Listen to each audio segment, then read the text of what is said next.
Well, this eerie Lake Huron discovery may be that it possibly contains the remnants of an entire civilization. Whoa, wait, sounds like Atlantis, right? Well, not exactly. But if there really had been an ancient underwater civilization here, it must have been a pretty advanced one. Around 10,000 years ago, two sharp glassy flakes broke off a stone tool and landed on the ground unnoticed. They stayed buried there for thousands of years, until 2013. Then scientists pulled up a small chunk of mud, about the size of a milk carton, from the bottom of Lake Huron, 100 feet underwater. Inside the mud, they found those same two flakes made of obsidian, a shiny black volcanic glass that forms when lava cools quickly. After careful testing, they realized these flakes came from Central Oregon, which is quite a distance, about 2,500 miles away. They found this prehistoric Great Lakes site on the Alpena-Amberley Ridge, an underwater landform that once connected what's now Michigan and Ontario. Back then, it was dry land. Early humans used it to build traps for animals like caribou as the Ice Age faded and the Great Lakes began to form. Now, obsidian was the high-tech material of ancient times. It's super sharp and perfect for making tools. If you study the flakes carefully, it's obvious that humans made them. You can see where they struck them and the feathered edges that come from being carefully chipped. That means people were not only crafting tools here, but they also had access to obsidian that came from incredibly far away. It was likely possible through a huge trade network that spanned across the continent. For over 100 years, people have guessed that ancient societies might have existed beneath the Great Lakes, but no one had proof. That's why work on this submerged archaeological site is so important. A team of researchers has been trying to learn more about the 10,000-year-old ruins and the civilization that left them behind for over a decade now. Lake Huron's icy water acted like a time capsule that helped preserve things for thousands of years. So far, researchers have found not only unique stone tools, but also ancient trees with roots still intact and underwater peat bogs that preserved seeds and leaves. It was like an Ice Age version of Pompeii, a scene frozen in time. These discoveries are also helping scientists create new technologies and ways to do underwater archaeology. They've engaged sonars, underwater robots, and divers so far. Now, it's pretty cool that the tools they found on the Alpena-Amberley Ridge were way smaller than other tools from the same era found nearby. That might mean a different group of people lived here, and they had their own unique way of life. Even the peat bogs they found, which are about 9,500 years old, hold secrets. They're full of pine needles, seeds, and leaves that could reveal what the environment was like back then. Usually, stuff like this breaks down quickly on land, but the cold freshwater preserved it. The Michigan team is working with scientists in Cambridge, England, to extract DNA from the remains. If it works, it could finally confirm what animals lived there, and maybe even more. There are still years of discovery on this prehistoric Great Lakes site ahead. Another famous submerged archaeological site is the lost city of Pavlopetri. Archaeologists think it is the oldest sunken city in the world they've found and made official so far. Pavlopetri is around 5,000 years old. That means it existed even before the legendary Greek heroes in Homer's stories. Scientists first spotted it way back in 1904, and then mostly forgot about it until 1967, when Nicholas Fleming rediscovered it. He described it as a Bronze Age city now lying under about 10 to 13 feet of water. A year later, he returned with a team of scientists to study the ruins. Over 6 weeks, using just hand tapes and a basic grid, they managed to map out the city. They found that it covered almost 1,000 feet by 500 feet and had at least 15 buildings, courtyards, 5 streets, 2 tombs, and around 37 small stone graves. They also found signs that the ruins continued onto the nearby island of Pavlopetri itself. They dug up some amazing pottery, obsidian, and chert blades, and even a tiny bronze figurine that may date all the way back to 2800 BCE. Most of the buildings, though, came from the period between 1650 and 1180 BCE. Then scientists left the site alone again until 2009, when a super team of researchers launched a new 5-year project to really dive deep into the history of Pavlopetri. This time, they had digital mapping tools and better diving equipment, so they could explore and even excavate underwater. They found another 97,000 square feet of buildings, including a large hall and hidden streets. Plus, they dug up even more pottery that showed people had been living in the city from about 3000 BCE to 1100 BCE, and that the city once had a population of 500 to 2,000 people. No one knows for sure how the city ended up underwater, but many scientists think it was because of an earthquake, maybe around 1000 BCE, or even as late as 375 CE. Because it's the oldest underwater city ever found, some people even believe Pavlopetri might have inspired the legend of Atlantis. Another contestant for the Atlantis title lies near Japan. Back in 1986, a local diver was exploring the waters near the Ryukyu Islands when he found a giant structure made of perfectly shaped steps and sharp edges. It was 82 feet underwater. Today, the Yonaguni Monument is one of the most mysterious underwater sites on the planet. The structure is nearly half a football field in size. It looks like a massive stone pyramid with layers of platforms and steps stacked one on top of another. No one really knows where it came from or who built it. Some experts think the monument might be more than 10,000 years old, which would make it older than the Egyptian pyramids.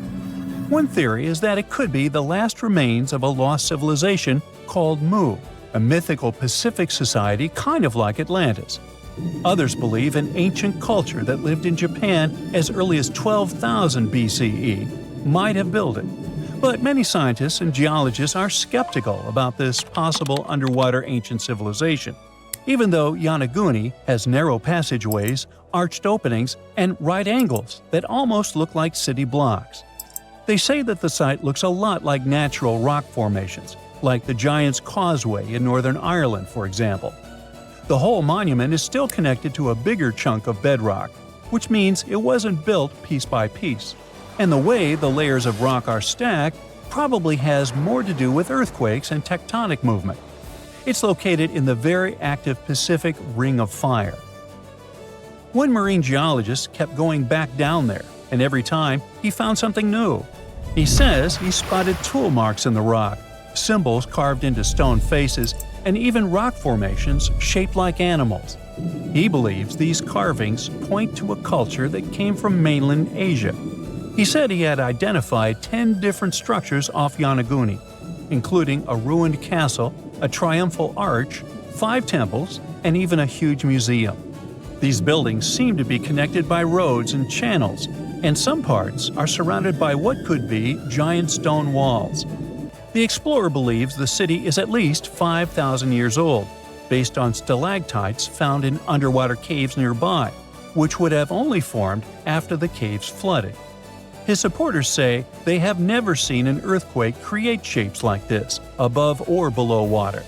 But skeptics blame it all on erosion and insist that whirling underwater currents and sea creatures left holes in the rock. Now, if you want to form your own opinion about it, the spot is open for visitors, and it's definitely a super fun diving experience. It started as a routine cleaning to scoop some mud off the coast of Indonesia, but turned into a discovery of remnants of a lost, submerged, Ice Age landmass. Archaeologists found more than 6,000 fossil fragments, and among them, 140,000-year-old Homo erectus remains. This find made scientists rethink how early humans lived, moved, and interacted in Southeast Asia. For years, they thought that Homo erectus on Java Island lived in isolation, separated from the rest of the world. But these dredged fossils blew that story apart. It turns out Java wasn't an island at all back then, but part of a landmass called Sundaland.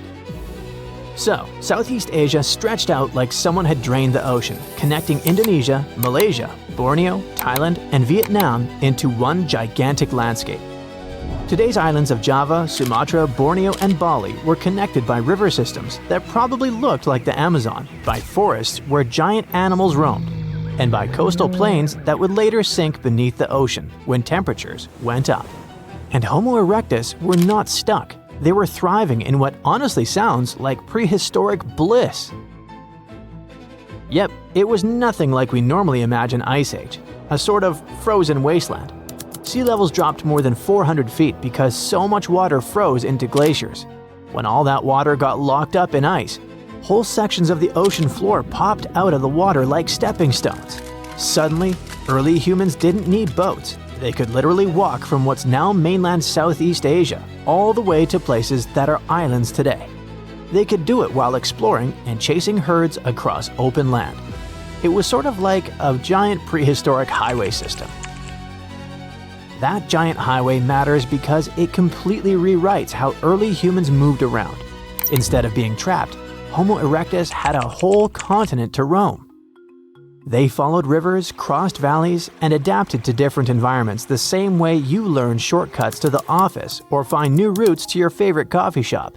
And because everything was connected, animals wandered freely too. Tigers, elephants, supersized cows, and turtles the size of small cars. People followed these big animals. This among the fossils pulled from the Madura Strait, such as cut-marked turtle shells and cracked open bovid bones. When you see precise cut marks on bone, it means someone was deliberately carving meat off the bone with tools they made themselves. And cracked bones mean they were taking out marrow, which was like prehistoric energy gel, rich, fatty, and perfect when you need calories to survive. That's a level of planning and skill scientists didn't expect from Homo erectus. It pushes Homo erectus closer to species like early Homo sapiens and Denisovans when it comes to behavior. It means they weren't just surviving on scraps, they were actively pursuing animals, processing, and maybe even sharing food the same way later humans did. So if you imagine them as slow, hunched cavemen, forget that. These people were sharp. The techniques they used to process food look eerily similar to those used by other hominins. Not just Homo erectus, we're talking Homo floresiensis, Denisovans, and early Homo sapiens.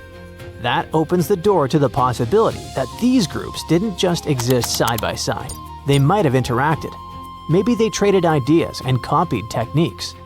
Or maybe they even interbred or shared territories. All this makes Southeast Asia look not like a series of isolated islands, but like a buzzing human ecosystem, a place where different human species crossed paths. And here's the heartbreaking part. Everything we know about this place, everything humans built, lost, and discovered there, is all underwater now. When the Ice Age ended, glaciers melted like forgotten ice cream cones on a hot sidewalk. Sea levels rose. Slowly, then quickly, rivers flooded, coastlines vanished, entire human landscapes disappeared beneath the waves. Sundaland drowned over thousands of years, and the people who lived there either adapted or moved to higher ground. Archaeologists now try to interpret what these people did, how they lived, and how many human species walked that land.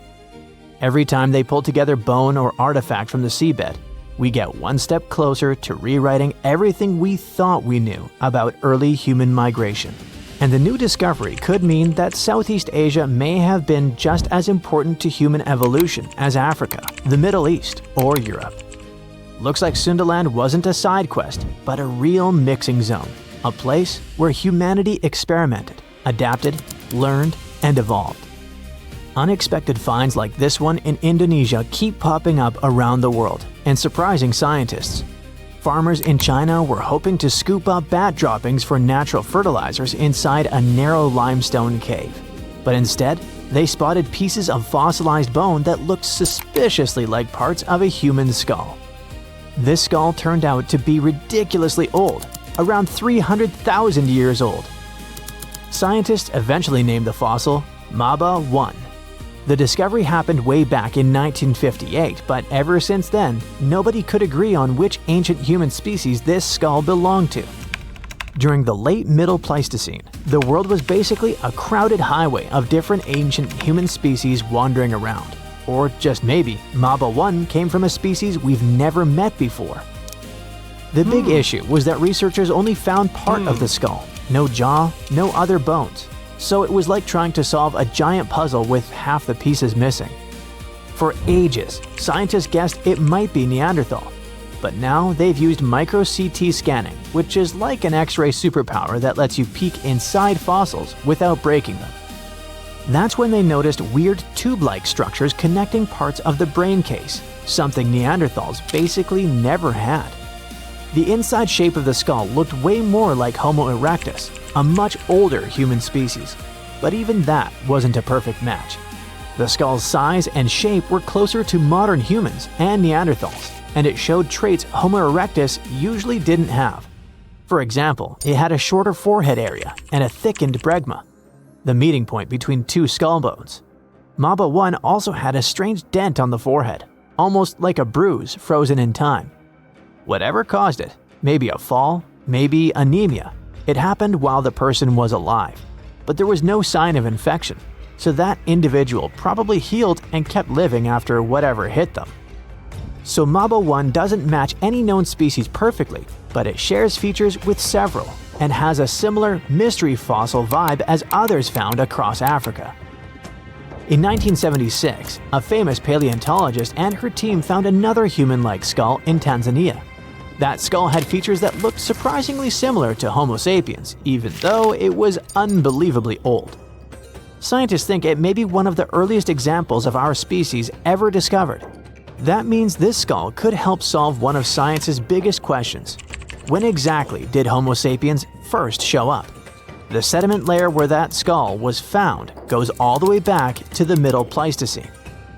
That's way earlier than what old textbooks used to claim about when modern humans appeared.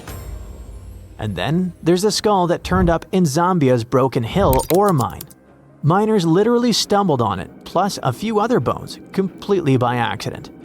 Scientists started calling it Rhodesian Man, and at first, everyone thought it might be the big missing link between Homo erectus and Homo sapiens. But with newer research tools and better dating methods, they discovered it's around 299,000 years old and probably belonged to someone from the species Homo heidelbergensis. Every new fossil acts like a missing puzzle piece on the giant chaotic story of human evolution. Each one helps scientists connect species that once seemed unrelated, redraw family trees, and rewrite chapters of our past we didn't even know were wrong. Being afraid of the ocean is a very understandable fear. We have it in our genes. In the past, humans had to avoid certain dangerous situations, like big animals and deep bodies of water, in order to survive. Plus, we've only explored 5% of the oceans, so we never know what we can stumble upon there. In regular conditions, GoPro is just a camera. But if you find it lying at the bottom of a 400-foot pit in the middle of the Caribbean Sea, that will make your blood run cold. I know 400 feet may not seem like much, but a person who is deep diving for fun usually can swim from 59 to 98 feet deep only, unless they're a professional diver. But say you made it to that pit and retrieved that GoPro. That would have still been fatal to you. In this specific hole where the camera was found, there would be a layer of hydrogen sulfide, a very dangerous and foul-smelling gas, at the mark of 300 feet. The gadget was 100 feet lower, alongside its owners, two long-lost explorers. To this day, very few people manage to dive this deep and go back unscraped. In fact, the deceased explorers were found only with the help of submarines. Now, you might be curious about the content of the GoPro. In stories like this, we expect proof of foul play or sinister footage. But the only thing found there were the images of happy times the explorers had during their trip. A sad ending to a vacay. Now, in deep waters, you can also find many species that seem to be otherworldly, but in a cute and interesting way, like the alien sponge. This fun little fella is a sponge first seen near the Mariana Trench in 2016. It's actually part of an ecosystem dubbed Forest of the Weird. Okay, this makes it sound a bit creepy. And what adds to the weirdness is the fact that the alien sponge had two little holes that resemble little eyes, so like it's peeking at you. Ah, another fun fact? The skeleton of this type of sponge is made of glass. And if you're afraid of cockroaches, I'll let you take a deep breath here. Ready? Cool. Because on the ocean floor, there are more than 20 different types of giant isopods, beetle lookalikes, that can be as big as 14 inches. Yikes! But fear not, these guys usually roam the ocean floor for food. So, unless you dive 7,000 feet, which we've just seen is not possible, you won't run into them. Now, despite the horror movie name, the bloody belly comb jelly is actually a fascinating creature you can also find in the ocean. They live in the twilight zone of the ocean, which is between 820 and 4,900 feet below sea level. Pretty far from where you usually soak your feet. But what's so cool about this jelly is its color. Because in the twilight zone, the light is very scarce. Many animals either emit a faint glow, like the anglerfish, or create a camouflage. The jelly here is blood red because, in the pitch-black darkness of the ocean, other animals won't see it digesting colorful bioluminescent prey inside its stomach. Besides, the jelly has a row of combs that spark a very beautiful iridescent light. Beautiful and lethal. Humans also have their fair share of contribution to the weird fest that is the ocean floor. Depending on where you swim, you might just find parts of rocket engines used during the Apollo program. Now, when a rocket is launched into space, parts of it are dropped into the ocean where it runs out of propellant, making the rocket itself lighter. And a part of the Apollo 11 rocket engine, yes, that one that first took humans to land on the moon, was actually recovered from the ocean after more than 4 decades. And you can see it at the Museum of Flight in Seattle. Not a space fan? Well, there's something for the Oregon Trail lovers too. There are 2 locomotives living their best lives, or worst, depending on your point of view, just off the coast of New Jersey. They're from the 1850s and are sitting under 90 feet of water. They probably fell off of a transportation ship during a rough storm, or were intentionally pushed over the barge so that the ship didn't sink. Most of these things can only be seen while diving, but worry not. Even if you have a lingering fear of the deep ocean, you can still find weird things by simply walking on the beach. Look at these bizarre Garfield landline phones washed away in Brittany, France.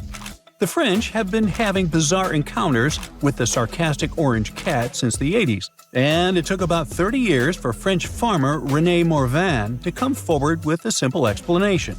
A shipping container with Garfield merchandise got stranded in the sea, only to find its final resting place in a sea cave. We bet Brittany locals are still haunted by the creepy smile of that landline phone. And just like a storm uncovered the Garfield secret stash, it also moved a few ships that sank more than 600 years ago. But this is not a simple Titanic story. It actually sounds more like Pirates of the Caribbean, because when the storm moved those old ships, authorities from Caesarea found 2,000 gold coins, some silver and bronze coins, gemstones, and rings. It was a bigger treasure than a dragon could hoard. But don't get your hopes up. Even though most of the underwater archaeological zones in this region are open to divers, these treasures are safely tucked away in a museum. Speaking of pirates, and I was, another weird thing you can find chillin' in the ocean is the pirate city of Port Royal, Jamaica. In 1692, the city was devastated by an earthquake, followed by a tsunami. A really bad twofer. But the good news is, you can still visit it today, well, scuba diving, that is. This is actually not the only sunken city in the world. There's also Thonis-Heracleion in Egypt, which is not at the bottom of the sea per se, but at the mouth of the Nile River. There's also Baiae, a Roman town built atop a supervolcano. Now, you might be thinking Baiae had the same fate as Pompeii, but guess what? The floor actually sank and the town went down with it. So, have you ever heard of underwater crop circles? Back in 1995, divers in Japan spotted perfectly round circles formed in the sand. They were 6 feet in diameter and looked like those crop circles from sci-fi movies. Scientists simply couldn't figure out what or who did it until they caught the culprit red-handed, a tiny male pufferfish only 4 inches long. This little guy uses its body and fins to draw circles and squiggles and decorates his creation with seashells and corals. It takes the fish about a week to do so. All this hard work is part of a mating ritual, and if a female pufferfish likes the art, she will lay her eggs there, right in the center. The circular design of the underwater crop circle actually channels fresh water to the middle of the circle, the ideal scenario for the eggs to develop. And guess what? After she lays the eggs, the female pufferfish leaves, and it's the male that tends the eggs.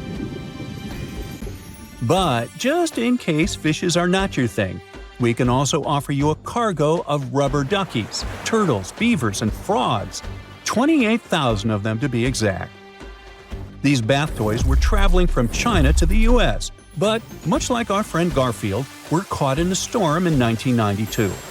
From the North Pacific, our friendly duckies and beavers made their way to the UK by 2007.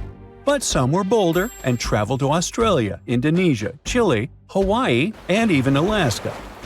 Now, have you ever seen a strange thing washed up by the beach? Let us know in the comments. Bye. Hold your breath, we're going to the seabed. What do we have here? A lot of fish, octopuses, coral reefs, perfect circles of unknown origin, shrimps, stingrays, sharks. Wait, what? Hold on. What are those perfect circles on the seabed? Wow! Perfectly symmetrical, 67 feet in diameter, with a clear outline. 1, 2, 3, 10, 20. There are so many of them. 1,300 strange rings at the bottom of the Mediterranean Sea. What are they doing there? How did they appear? Try to guess. Traces of an extraterrestrial civilization? The remains of an ancient city? A new kind of sea creature? There's a 99% chance you won't be able to give the correct answer. But here's a little hint. There's a connection between these circles and the Ice Age. It seems that the mystery has become even more complicated, but let's find the answer together. So it all started in 2011. Marine biologists discovered mysterious circles at the bottom of the Mediterranean Sea, and the first question that arose was why no one had noticed them before, given the vast territory these circles occupied. The fact is that a big part of the bottom of the Mediterranean Sea is too shallow and close to the shore. And for this reason, no one is engaged in mining there. At the same time, the bottom is too deep for scuba divers. Thus, the circles were in some kind of blind spot. Let's move on. The circles are approximately the same size with a clear outline and perfect symmetry. But the strangest thing is that there's a dark spot in the center of each of them. Visually, it looks like a fried egg with a yolk in the middle. In 2013, biologists discussed the discovery at a scientific conference and made assumptions about the nature of these circles. Perhaps they were connected to underwater volcanoes that left such strange marks after the eruption. Perhaps it was a strange geological formation. But why are they so perfectly round? It doesn't look like they appeared by accident. Okay, let's move on. Is it possible that it's coralline algae growing in weird shapes?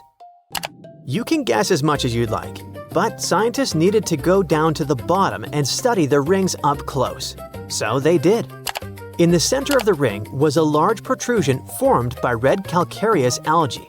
This ledge was several feet high and wide, and there were swaying fan-shaped growths at its top. The strange ledge was surrounded by some kind of pale scree that looked like debris. The black ring itself consisted of rhodoliths, accumulations of hard, rocky algae. Scientists realized that those weren't just circles. They seemed to be alive. Okay, more questions appeared. Let's say it's some kind of strange algae. But why form these circles? What made them this way? Scientists took samples of the material from the center of the circles and found out that they were about 21,000 years old. At that time, large-scale events were taking place. They changed the appearance of Earth and the fate of all creatures living on it. 21,000 years ago was the peak of the last ice age. The Mediterranean Sea was much smaller and colder than it is now, and the seabed on which the mysterious rings appeared was closer to the surface. Now it's dark here, but at that time, this place was illuminated by sunlight passing through the water.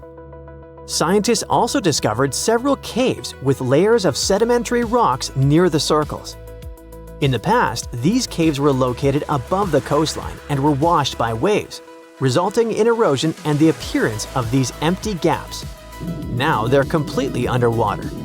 Okay, what does this give us? The cold sea was not too deep during the Ice Age. What's next? Next, the scientists found out the nature of these strange ledges in the middle of the rings. At first glance, they looked very similar to corals, but in fact, they were sediments formed by coralline algae. These photosynthetic organisms created a skeleton of calcium carbonate, and the reason they did it there is that it was a warm place with access to sunlight. In the beginning, these algae were thriving. They expanded outward and formed something similar to domes or large pancakes. Then the Ice Age began to end.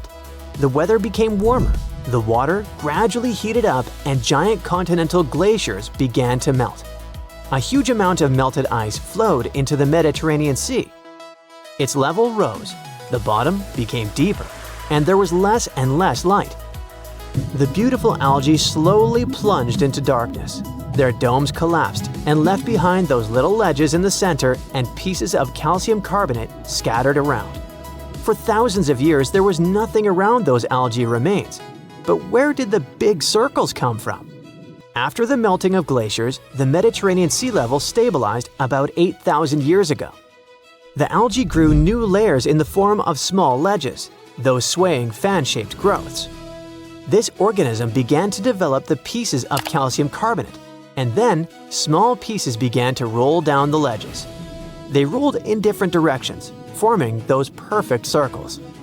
At the moment, this version is the most realistic. Scientists say they have no direct evidence that the mysterious circles appear this way, but they also have no reason to believe that this version is incorrect. If any of you were hoping that someone or something had deliberately drawn these circles, don't get upset. There are other mysterious circles on the seabed, and this time they were created for an important purpose by one amazing creature. In 1995, divers noticed beautiful circles with a geometric pattern right on the sandy bottom of the shores of Japan. It looked like someone had drawn them on the sand. The circles weren't ancient because otherwise the water would have swept the patterns away. Indeed, soon those drawings were erased, but then new ones appeared. Nobody knew what was going on. Was someone drawing stuff to tease divers? But it turned out to be much cooler. The patterns were supposed to attract females, and this someone who drew them was a small, white-spotted pufferfish. The males of these fish flap their fins on the seabed, swim in different directions, and thus draw amazing patterned circles. They have no art education, and they probably can't think abstractly, but they really want to start a family. These fish are about 5 inches long, but their artworks are about 7 feet in diameter. These little artists try their best, but what happens afterward? The female swims in, looks at the pattern, and gives her score. If she likes the pattern, she's ready to start a family. If she doesn't like the drawing, she dashes away and leaves the poor pufferfish with a broken heart. Nothing much is known about the drawings. Scientists can't get into the fish's brain and find the answers. All we can do is observe. And during long observations, scientists noticed some curious things. Around the center, there are perfectly aligned gaps and patterns. The fish not only draws outlines on the seabed, but also decorates them with fragments of shells. That is, the male tries very hard, like an artist working on their painting. The fish creates this masterpiece within 7 to 9 days. After that, undercurrents wash it away, and the fish has to rebuild it if the female doesn't like this work. But if the female chooses the male, they become a couple. The female lays eggs in the center of these circles. Then she swims away, and the male stays with the eggs for 6 days to protect and care for their offspring. The behavior of these fish is similar to that of bowerbirds, birds that build small huts out of twigs and leave and decorate them with colorful berries and flowers. And all this in order to attract a mate to create offspring.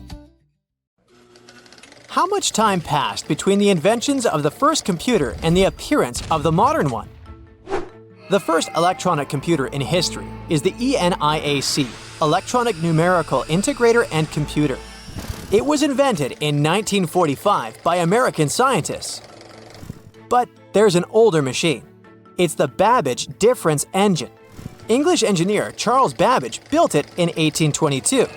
This means more than 200 years have passed since the first computer, and we would have thought so if, at the beginning of the 20th century, divers hadn't discovered a computer more than 2,000 years old.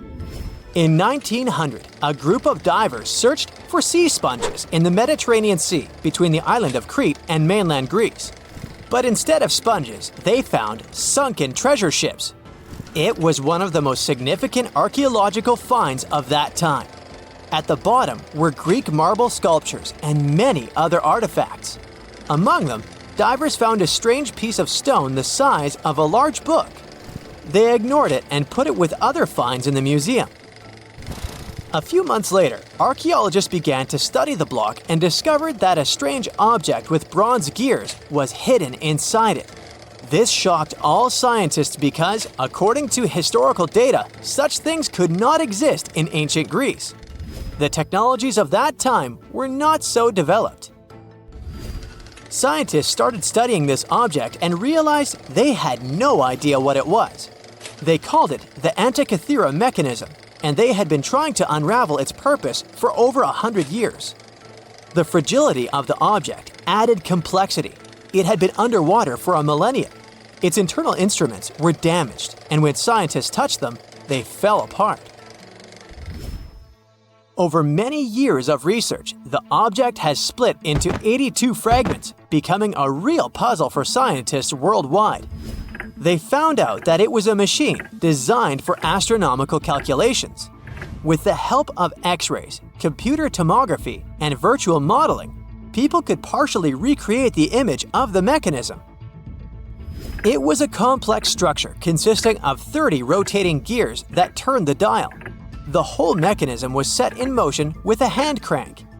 All this was necessary for the ancient Greeks to track the positions of the moon and the sun and calculate the time of eclipses and the Olympic Games. It's as if Silicon Valley was in ancient Greece and the best minds united to create a revolutionary startup. The Antikythera mechanism showed that people in the distant past had excellent knowledge of astronomy and technologies for studying the starry sky. Considering that time, it was not just a machine, but a supercomputer. People entered data into it and got the result after the complex calculations it performed. In 2016, scientists found an inscription on the device containing more than 3,000 symbols. It was something like a manual for use. The text had information about eclipse colors, celestial body movement, and astrological predictions. It was like a reference list of all the events that happened to the planets in the sky.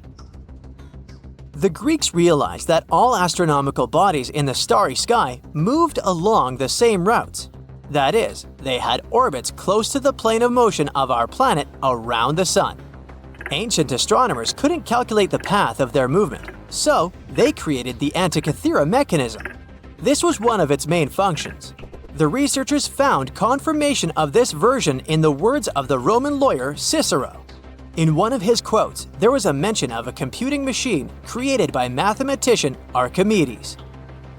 According to Cicero, the machine could depict the movement of 5 stars called wanderers. At that time, people called celestial bodies that way. Archimedes had lived before the Antikythera mechanism was invented, but perhaps he created the drawings that became the basis of the device. The mechanism worked, and when you turned the handle on it, it rotated the gears in the front and rear parts of the device. and then the dial showed you the direction of movement of space objects. Besides, the machine had an astronomical calendar inside and tracked the time of sporting events, such as the Olympic Games, and also helped to calculate the exact time of the eclipse.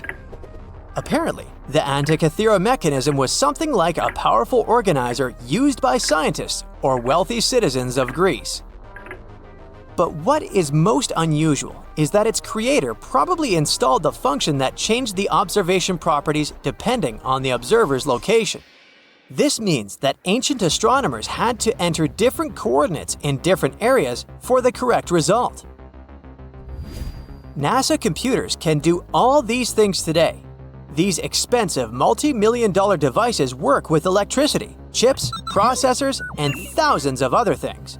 And the ancient Greeks achieved the same result 2,000 years ago with the help of this small device. This changes the idea of the technologies of ancient Greece. People of that time had plumbing and used steam to control some equipment. They were developed, but no one expected them to go so far. Archaeologists were sure that people of ancient times used giant rough gears to operate windmills. And now, it turns out that they could create small and complex mechanisms that modern scientists couldn't figure out for 100 years. Divers continue to study the seabed where the Antikythera mechanism was found.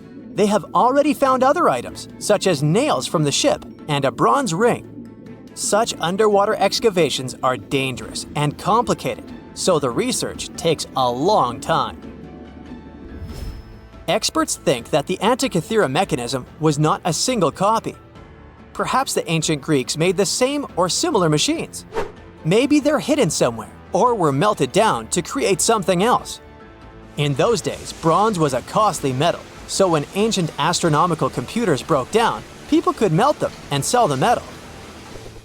Some researchers refer to the Antikythera mechanism as the ancient prototype of all modern devices. Phones, computers, and tablets have something in common with this machine. By the way, have you heard of the odometer device? This device tracks the distance traveled by car or other means of transport. Nowadays, odometers are digital, but this technology used to be mechanical, and the ancient Greeks were the first to invent it. According to some records, Archimedes might have created it. The Roman later adopted this device for use during long journeys to aid in road construction. The ancient Greeks were the first to attempt to understand the rules of geometry. The Babylonians and Egyptians used geometry in different spheres of life. However, the Greeks decided to use logical reasoning to establish the rules and formulas that we still use today. Archimedes observed that when a solid object was immersed in water, it displaced a mass of water equal to the volume of the object. Have you heard of the Hippocratic Oath? This document is read aloud by all doctors before they start practicing medicine. For us, concepts such as confidentiality between a doctor and a patient seem commonplace, as well as a doctor's duty to always try to cure and save people's lives. But all of this was invented by ancient Greek Hippocrates. In addition to the famous oath, he was one of the first to make a scientific leap in medicine. In ancient times, people viewed illnesses as punishment for bad deeds. But Hippocrates discovered that diseases were natural and that the human body could react differently to them. This may seem obvious now, but the ancient Greeks reached this conclusion in 460 BCE. Aristotle was the first to suggest that our planet is a sphere, and thanks to him, we enjoy movies, TV series, and performances. The ancient Greeks invented theater in the form we know it today. Aristotle wrote the first rules of drama in history, which guide directors and screenwriters on how to keep the viewer's attention. Greek writers created plays in various genres, including tragedies, satires, and comedies. All of this contributed to the formation of Western culture, and that's why many directors enjoy staging ancient plays. And this is only a small part of what the Greeks invented. Therefore, it's quite logical that they were able to create the Antikythera mechanism.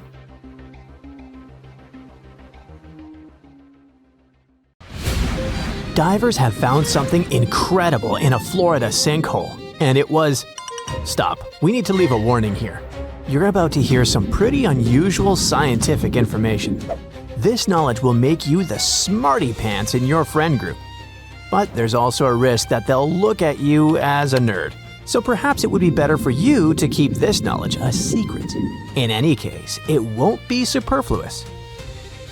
So, you know that scientists divide the history of our planet not only by time periods, but also by which animals lived at a certain time. For example, 2,000 years ago, Earth was inhabited by the blobfish, and scientists call this time the blobfish period. It's a joke, there's never been such a period, but you get the gist. The period between about 419.2 million and 358.9 million years ago is called the Devonian period, or the Age of Fish. Do you know why? Because the first fish began to appear on the planet. The Paleogene is the period of large mammals. The famous Jurassic period marks the appearance of giant dinosaurs, which we often see in the movies. Even now, we live in a certain period called the Quaternary period. It began about 2.6 million years ago and continues to this day. This is the time of humans and modern animals. So the next time somebody asks you what time it is, you can just answer, it's the Quaternary period. In short, the names of these periods depend more on what creatures inhabit the planet. The longest period is the Precambrian period, or Age of Early Life, the time when life on the planet started to form. Soft-bodied worms and jellyfish swam in the ocean, while microorganisms lived on land. This period occupies almost 90% of the Earth's total geological time. It started about 4.5 billion years ago and ended 540 million years ago. Oh, it's still a video about divers, don't forget. We'll get back to them soon. Considering all these periods, do you know which one is of the most poorly studied? A period about which scientists know almost nothing, especially about the animals that lived at that time. This is the Irvingtonian North American land mammal age.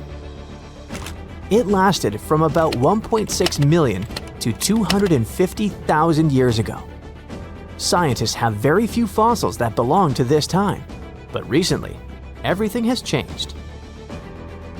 In the USA, there's the Steinhatchee River, which stretches for several tens of miles in the area of Big Bend, Florida. And just 500,000 years ago, there was a sinkhole instead of the river.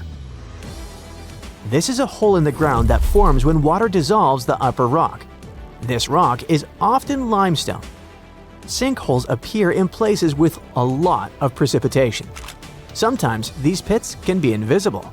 They look like ordinary ground, but the soil in them is loose and can easily collapse. If you accidentally get into a sinkhole, people will hear your screams and help you.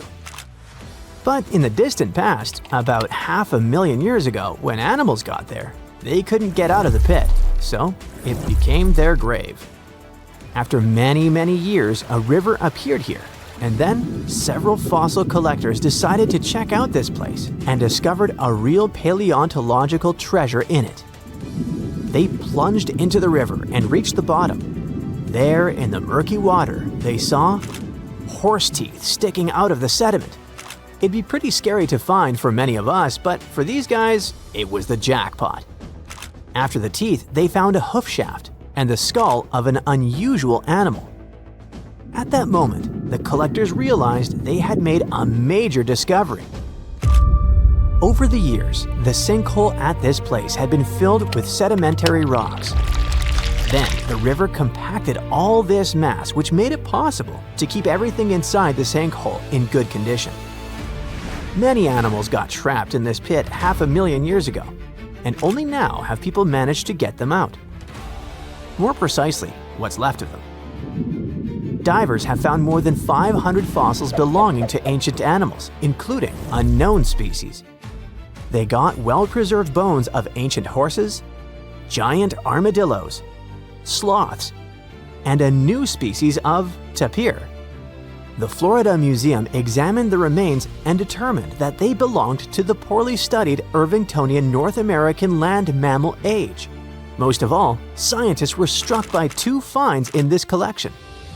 The first was the remains of a giant armadillo-like creature, and the second was the skull of an ancient tapir.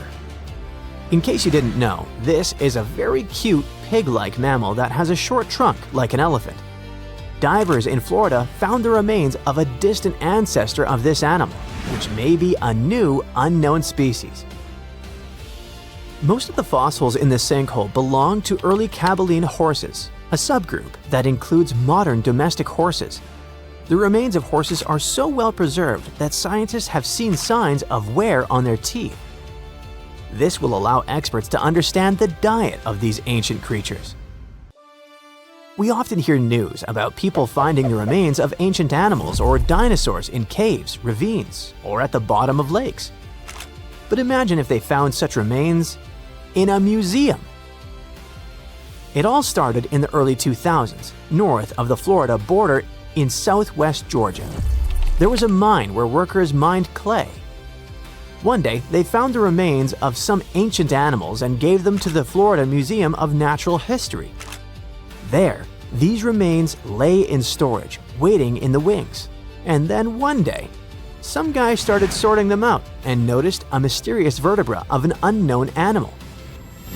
This little grab caught the guy's attention, so he returned to it over and over again. He studied it, trying to figure out what species the bone belonged to. One day, he realized the bone belonged to an unknown extinct lizard species that looked like a tegu. You've probably seen these predatory creatures that look like monitor lizards. So, the age of the bone was about 15 to 17 million years old. Let's wrap up our video with something weird. You see this piece of amber-colored stone with stripes? Or is it not the stone? It looks like an ancient seashell. So right now, you're looking at the oldest fossil in history. It's a stromatolite, and its age is, you won't believe it. Make a guess. 100 million years? 500 million years? 1 billion? No. This fossil is about 3.4 billion years old. It represents one of the earliest forms of life on Earth. No, not the stone itself. Stromatolite is just a playground. The early form of life here is these thin strips. They're called cyanobacteria, tiny single-celled creatures. Okay, what about the remains of something bigger? Some ancient animals, for example? Meet the trilobites. They lived here during the Cambrian period, which began about 500 million years ago. This is the time when many invertebrates and fish began to appear. Their exoskeletons help the trilobites stay remarkably well preserved, considering their age. They were arthropods that looked like something between a spider, a scorpion, and a mutant from another galaxy. These animals lived for a very long time, and people find their remains almost all over the world.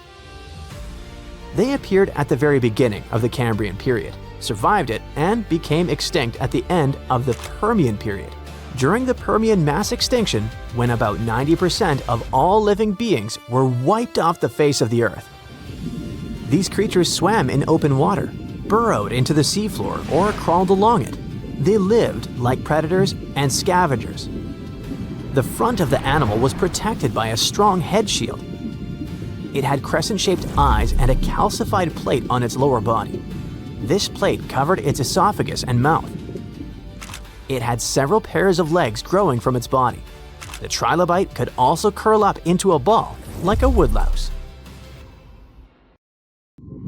Welcome, wildlife lovers! Today you will learn about strange mazes, mysterious round patterns, dangerous poisons, and extreme food, and love that makes you do something incredible.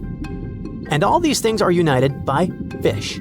One small but very talented and dangerous marine creature, and its name is the pufferfish. Let's take a dip in the tropical and subtropical ocean waters. And what do we see here? A small pufferfish floats above the seabed and beats its fin against the sand. It's swimming one way, then the other, and its behavior seems very strange. But wait a minute, it's not crazy, it's drawing. This is a perfectly smooth circle with proportional maze-like patterns inside. The fish works hard and makes sure that all the lines of the shallow ditches lead to the central area. This pufferfish, the size of a human palm, paints a big picture, the size of an inflatable pool. First, this guy draws simple circles, then decorates them with these small geometric details and makes the circles look like a maze. It draws all these wavy lines with its fin, swimming up to them from different angles. After the drawing is finished, the pufferfish swims away and searches the seabed for pieces of shells and coral. It carefully selects small pieces, then brings them to the maze and then uses them to decorate it. It takes more than a week to do all the work. But what for? This fish is unlikely to be waiting for an art critic or an award for the best marine artist, right? Of course, it's not just a drawing, it has a practical purpose. Scientists have analyzed these circles using computer programs and suggested that the circular design of the pattern directs oxygen-rich water directly into the center of the maze. It doesn't even matter which way the undercurrents go. The moats inside the ring guide and help the fresh water pool in the center. Okay, but again, what for? Oh, many of us are willing to go above and beyond for it. It makes us suffer and feel great joy. This is the meaning of our life. This is the cause we were born for. The pufferfish creates these drawings because of love. This maze is not just a drawing. It's a nest where a female pufferfish lays eggs. But before doing this, she evaluates the male's work. If she's not happy, she swims away. If she likes the drawing, she and the male create a family. The water in the center of the maze helps pufferfish eggs grow well. But they grow under the care of the male, as the female swims away immediately after laying the eggs. The pufferfish takes care of the offspring, guarding the nest until they hatch. Underwater currents sweep its work away gradually, but it doesn't matter to him. The fish will proceed to create a new work of art. But one question arises. The nest has no walls. It's just patterns in the sand. The pufferfish doesn't make it somewhere in a sheltered place, like under the reefs. No, it's out there in an open area where many predatory fish swim. How does this little guy manage to protect its offspring from them? The pufferfish is not as harmless as it seems at first glance. Its body contains one of the most potent toxins on Earth, called tetrodotoxin, or simply TTX. This toxin accumulates in the liver of the fish, in its gonads, skin, and intestines. When it enters the human body, it connects to nerve cells and simply blocks them. That is, the nervous system can't transmit signals to the brain, causing paralysis. You can't move your limbs and your lungs stop functioning. Therefore, it's better not to offend the small fish. Not only scuba divers, but also predators know this fact. They sense TTX and don't dare to swim up to the pufferfish. Interestingly, the toxin doesn't affect the pufferfish itself thanks to its innate genetic mutation. This mutation prevents the toxin from connecting to the fish's nerve cells and, thus, prevents it from getting paralyzed. By the way, some species of snakes and toads have such mutations too. But how does the pufferfish generate TTX in its body? It's not born poisonous, it produces the toxin through its diet. It goes like this. Plankton eat bacteria that produce TTX. Then snails and worms eat these plankton. The pufferfish then eats those worms and snails.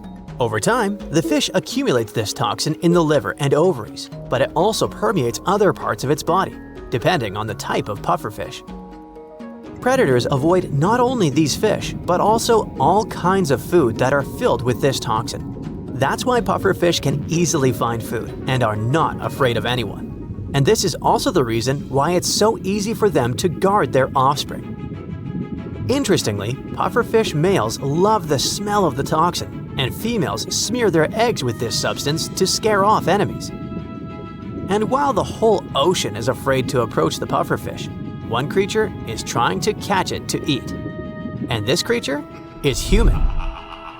Even if you've never heard of the pufferfish before watching this video, you've probably heard of Fugu, a dangerous dish prepared by highly qualified chefs.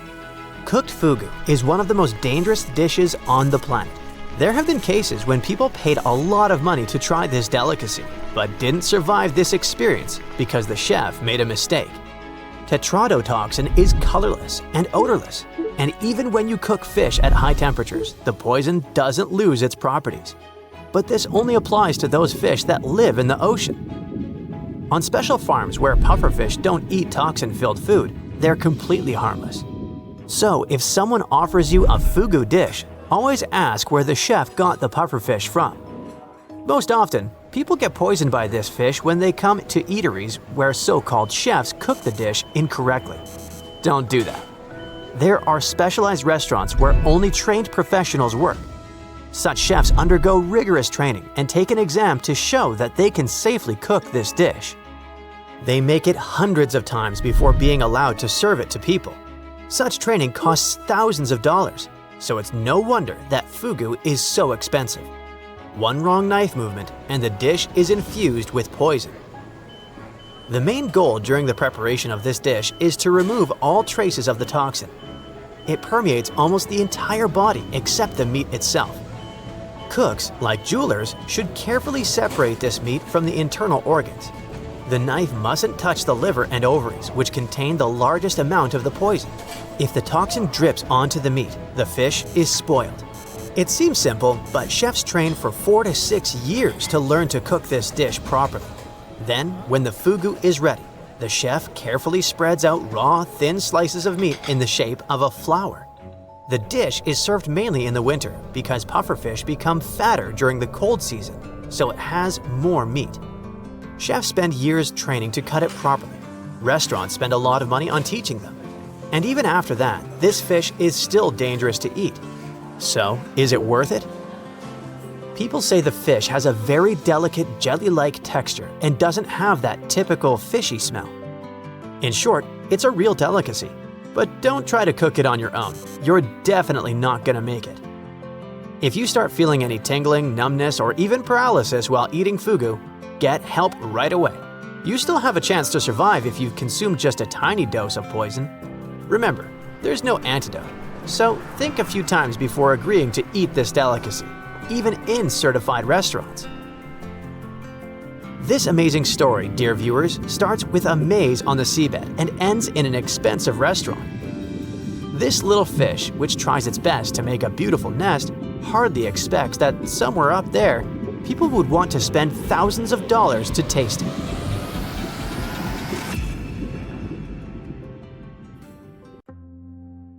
In 2003, while following a grouper that suddenly disappeared below the waves in Chetumal Bay, Mexico, a lone fisherman discovered a mysterious hole hidden from sight.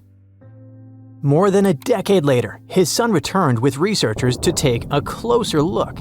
They started measuring. 100 feet, 160 feet, 425 feet. Still no bottom. As instruments descended into the dark, still water, the readings grew stranger. Warm, salty water where it shouldn't be. Currents rising from the darkness below. The latest readings showed over 1,372 feet and still no end in sight. Quiet, deep, and dangerous. It's Tamja, the latest and officially the deepest known blue hole on Earth, and it might be hiding something never seen before. Nature takes its time. Over thousands, sometimes millions of years, water slowly carves through underground rock. Then one day, the ceiling gives way, the ground collapses, and you're left with a massive hole. That's a sinkhole. Blue holes are just ancient sinkholes that filled with water as sea levels rose long ago. From above, they look like dark circular shadows, much darker than the water around them. All because they're super deep and sunlight can hardly reach the bottom. Some go hundreds of feet down and are almost perfectly vertical. Cut off from ocean currents, they create still, isolated environments that scientists are still trying to figure out. So, what makes Tamja unusual? Well, most famous blue holes, like the Great Blue Hole in Belize, are impossible to miss. You can spot them from a satellite. Tamja, on the other hand, is practically invisible. like nature did its best to conceal it on purpose. Even with a drone flying right above it, it's barely noticeable. That's one reason it stayed hidden for so long. However, the true mystery became apparent after the researchers had done their initial scanning. In December 2023, scientists decided to explore the depths of Tamja by lowering something called a CTD profiler, which measures conductivity, temperature, and depth. As it went past 1,312 feet, they discovered something curious. Instead of cooling down, the water suddenly got warmer. It also became noticeably saltier, with readings that matched the open Caribbean Sea.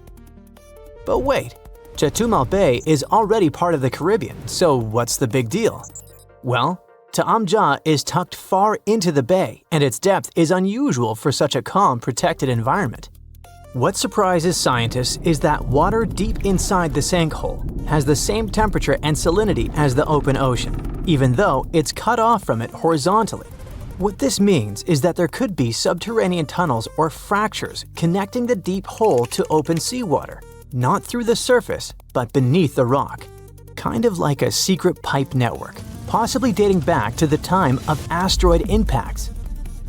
Tamja is located near the Chicxulub crater. It's where 66 million years ago, a giant meteor slammed into what is now the Yucatan Peninsula. It's widely believed to have caused a mass extinction event that wiped out dinosaurs. The asteroid didn't create Tamja, but it may have fractured the foundation, potentially making it easier for caves, tunnels, and eventually blue holes to form. Some speculate that these underwater connections could extend to other blue holes and hidden springs nearby. However, exploring Tamja is not just about maps and underwater tunnels. During the first expedition, researchers saw something strange. The water above Tamja was calm, while the rest of the bay had chaotic waves. Then, from the center of the hole, water started to rise upward, like a hidden spring gently exhaling. Not a geyser, not a splash, just a slow, steady surge, like something beneath had moved and pushed the water up. The fact that this happened only once made the following exploration intimidating for divers. They said that diving felt like encountering a living entity that moved and interacted with them in an intriguing and mystifying way. When you've got a place that deep, that dark, and completely cut off from the rest of the ocean, it's a door to the unknown. While it's probably too tight for the Lovecraftian sea gods to fit in there, it's not impossible that there could be species that no one's ever seen before, maybe even dangerous. It's speculative, but if the hole goes even deeper, any microbial life down there would likely be ancient and adapted to survive in extreme, hostile conditions. It doesn't have to be some scary sea creature. Even tiny, unfamiliar organisms could disrupt modern ecosystems if disturbed or released. There might be water from prehistoric times, or something left behind from the asteroid impact that wiped out dinosaurs. This place might be hiding an entire ecosystem that's been sealed off for literally ages. And that matters because if life can survive in such a strange, sealed-off place, it might survive in similar environments on moons like Europa or Enceladus. Also, some blue holes, like the Great Blue Hole, contain nasty stuff like clouds of toxic gas that can eat through equipment and even burn your skin. No wonder that divers felt like they were exploring something alive.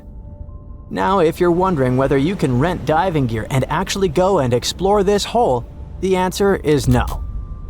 Basic scuba gear requires certifications. Even dive shops won't rent to uncertified individuals, especially not for places like this. But even if certified, recreational divers can only reach a depth of about 130 feet. Going deeper takes special training, equipment, and a lot of caution. Even professionals rarely go beyond 1,000 feet, and when they do, it's with complicated, risky setups.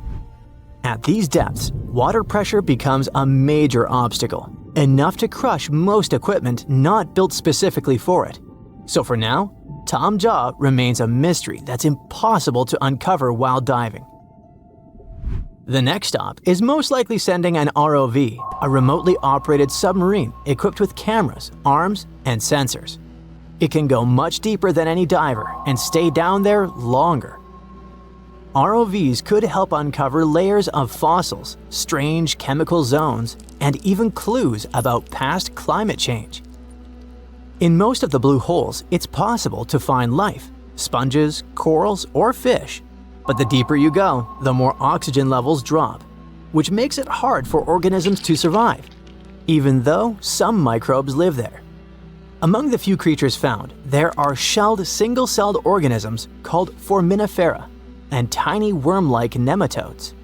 It's precisely because of these microscopic animals that we speculate that if life can make it in Tamja's dark, salty, oxygen-free waters, maybe the same is true for other watery worlds. However, despite the enthusiasm around it, Tamja is almost unnervingly empty and devoid of larger life. Even near the upper layers where oxygen levels are decent, no fish, no crustaceans, not even a tiny shrimp have been observed. Just tiny organisms invisible to the unaided eye. No bikini bottom, but to be fair, we haven't reached the bottom yet. Which brings us to the speculation. Is it possible that ROVs will never reach the ocean floor?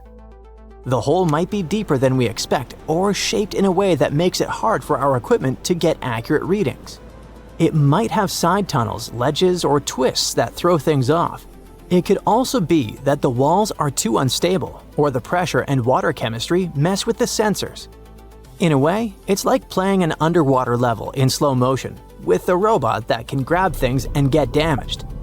Thankfully, scientists have other options. They can use underwater drones that work on their own, drop cameras that record as they sink, or map the hole from above using sonar. There's more than one way to check its depths.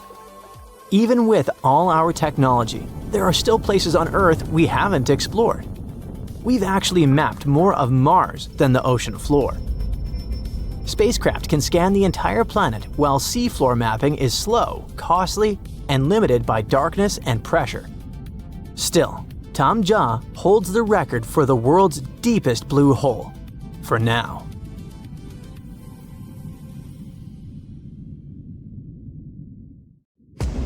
There is a place deep in the ocean where pressure is 1,000 times stronger than that we're used to at the surface. This force is enough to turn an unprotected human into dust instantly. Well, maybe more like mud. Anyway, that's why explorers need some serious preparation and equipment to survive in such extreme conditions down in the Mariana Trench. It is as wide as 20 national malls in Washington, D.C., and about 1/5 as long as the diameter of Earth. People who went all the way down describe it as a chilly, quiet, and very peaceful place. They saw a bright blanket of red and yellow rocky outcrops, and there was a whole variety of unique, small, translucent animals. The popular myth is that more people have gone to the moon than to this deepest place on Earth is not true, though. In total, 24 humans flew to the moon, and at least 27 brave souls dove down to the Mariana Trench.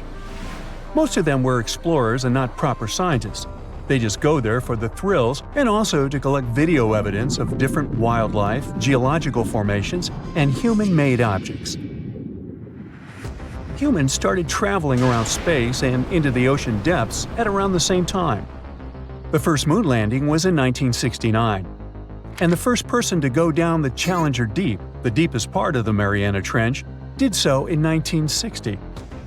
This unusual location got its name after the British ship HMS Challenger, which first located this massive drop in the ocean floor at the end of the 19th century. It would take 8 more decades before the first human went down to it. Explorers didn't manage to do it in a conventional submarine. They used a type of submersible called a bathyscaphe. The Swiss oceanographer Auguste Piccard designed his own in 1953. 7 years later, the submersible managed to do the impossible. It had reached a depth of nearly 36,000 feet. But what explorers saw was merely a fraction of the trench's full size. The fact that it is so huge of the Mariana Trench is just one of the reasons why it's mostly unexplored today. The absence of light is another major issue. Sunlight is incapable of reaching such profound depths, so the entire trench from top to bottom lies in absolute darkness. Because of such conditions, the ecosystem is a lot different than the shallower regions of the Pacific. This puts immense pressure on marine wildlife. Yeah, the pun is intended. Another reason why it's so challenging to survive there is the temperature. Water freezes at 32 degrees Fahrenheit.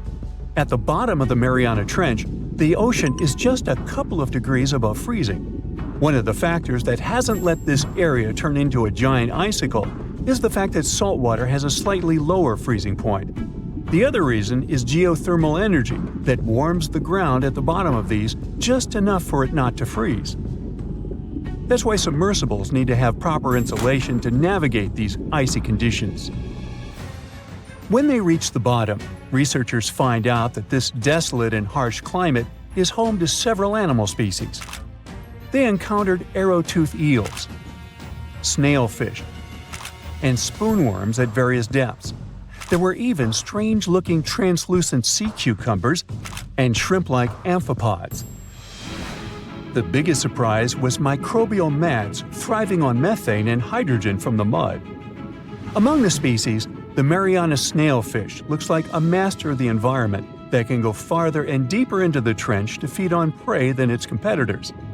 Despite its seemingly fragile appearance, the snailfish has adapted to withstand extreme pressures, a superpower it wouldn't be able to survive without. The exotic life forms that live deep down aren't normal-sized, since deep-sea gigantism makes them grow significantly larger than their counterparts in other ecosystems. One example is the giant tube worm, which can be 6 feet long. Science has a hard time explaining the exact cause of this form of gigantism. Thermal vents are just one of the possible explanations. All of these factors might help explain the huge time gap in researching the Mariana Trench. The first successful dive after the 1960 expedition came only in 2012. That's when the famous Canadian film director James Cameron went down in the Deep-Sea Challenger. Because few scientists have gone that deep before or after Cameron, there is no map of the deepest point on our planet. We know very little about the oceans that cover 2/3 of the Earth's surface. Researchers have mapped out only 5% of them so far. Science still has a lot to discover in the Mariana Trench and other unexplored places on our planet.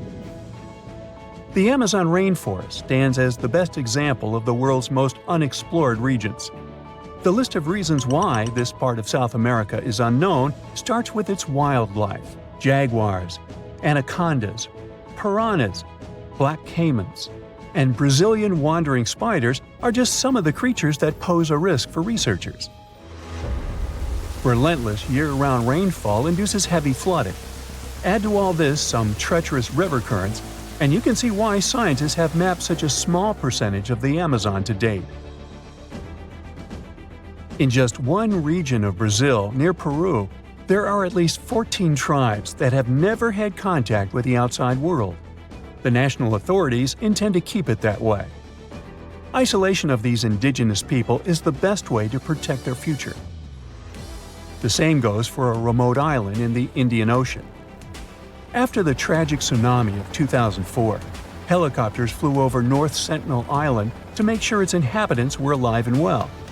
Meanwhile, the Sentinelese weren't thrilled. They took up bows and arrows to drive away the unwanted visitors. This tribe is one of the last uncontacted tribes on Earth.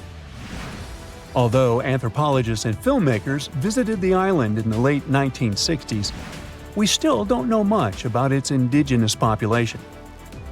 It sits a long way off any shipping lanes in the Bay of Bengal. North Sentinel has no natural harbor, and it's surrounded by a shallow reef. This makes access to the island possible only by boat.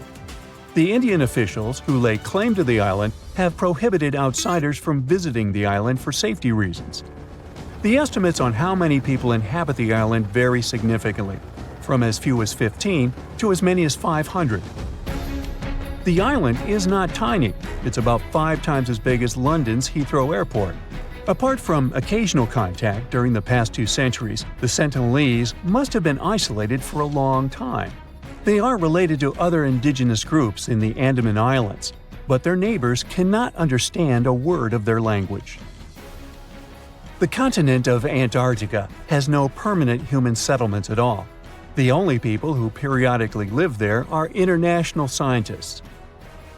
This vast expanse of ice and snow, roughly the size of the United States and Mexico combined, still has many regions where humans haven't set foot. Satellite imagery and photos that NASA's aircraft made from the air have mapped out the entire continent. So we know where to go, but it's not that easy. The reason for this are all the adjectives that go with Antarctica. It is the coldest, windiest, driest, and brightest of the 7 continents. This makes it virtually unlivable. More than 99% of its surface is covered with a permanent sheet of ice. Its thickness ranges from 1 mile to as many as 3 miles in some places. That's half the height of Mount Everest. Now, the Himalayan range contains the world's tallest unclimbed mountain. It is also the tallest mountain in Bhutan. In the local language, the mountain's name translates as White Peak of the 3 spiritual brothers. Out of respect for the spiritual beliefs of the local population, national authorities restricted and then completely banned mountaineering at the beginning of the 21st century. To this day, there is no evidence that any climber has ever managed to successfully reach the summit of this mysterious mountain.